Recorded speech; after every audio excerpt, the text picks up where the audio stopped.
Project Gale presents Project Gale Day 1. So yun, isang magandang lalaki sa inyong lahat, Galers. So eto na, so finally, Day 1 nung ating bubuin na full body flarings. So kung mapapansin nyo, nilagay ko pa rin yung dati niyang mga flarings. Pero ano lang natin to, magiging guide lang natin siya. Bali, nakakalaga lang dyan guide. Bali, gagawin ko siyang mas balaki ng kaunti lang naman. Siguro mga ganito lang kalaki. Yan. Palaparin lang natin ng konti. Then buo to. Hanggang magkakasama na yung buo. Tapos lalagyan natin ng fake na magandang frame. Yung pang ganito. Then yung ating harap muna, pinababa ko na rin siya. Ayan, yung dati niyang tornilyon dito. So bali binaba ko lang siya para maging stable lang yung paghulma ko. Then yung kanyang head bracket, baka mag-edit na lang din ako ng kanyang yun bracket nga. Bali welding na lang ops edit. Then yan, para mas madali nating maihulma kung ano yung hulmay natin para mas matibay, stable yung ating paggagawaan. Then yung ating front wheel, eto, tsaka yung shock, tsaka yung handlebar, pang Z200 old siya or Z250 old ng Motorstar, naka double disc yan.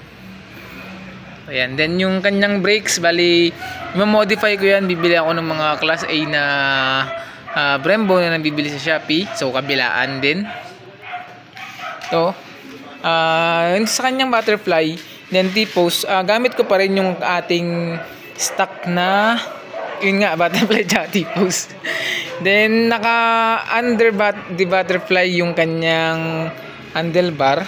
Bali itong kanyang handlebar, mamodify ko pa rin to. Bali bibikat ko siya dito para yumuko pa siya, bumaba pa siya ng konti. Yan. Then baka gumawa ako ng panibagong dashboard. Yung kanyang panel board or yung panel gauge or dashboard, baka gumawa ako ng iba. Bali maghanap lang ako. Bala ko maghanap ng TFT para maganda yung ating panel board, para mukha na siyang futuristic or modern na motor. Then yung tank, bali gagawa natin to ng bagong tank. Then yung exhaust, balak ko, pinag-iisipan ko kung saan ko papadaanin kasi gusto ko mag-undertail na exhaust, yung dito lang siya nakalagay. Para gusto ko kasi malinis yung kanyang paligid, then equal. Kasi o kaya mag-dual pipe. Pero pinag-iisipan ko pa rin yan, syempre. Then etong ating tail, malamang yan tabas. So inig-iisipan ko kung paanong tabas ang gagawin ko para naka same height pa rin siya. Kasi nga maliit ako. Kaya gusto ko yung same height pa rin, yung halos ganyan lang yung pa ako. Ayan. Then papalitan ko siya kasi masyadong malapad, nakabukangkang ako, rayo. Di ba yung malapad na nga to, pag nilagay mo yung puwan, mas malapad pa. Kaya papaseksihin ko yung bandang dito, mas palilitin ko. Bali iba na pala sa buong flarings, papalitan na natin. Then eto, bala ko dito ko na siya balat i-cut. Yan. Then dito, cut din to.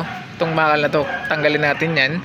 Para kahit di siya naka-lift, mukha na siyang lifted. Then since mas maganda yung mas mataas yung puwet kaysa sa tank, bali lalagyan ko pa to ng bracket para umangat.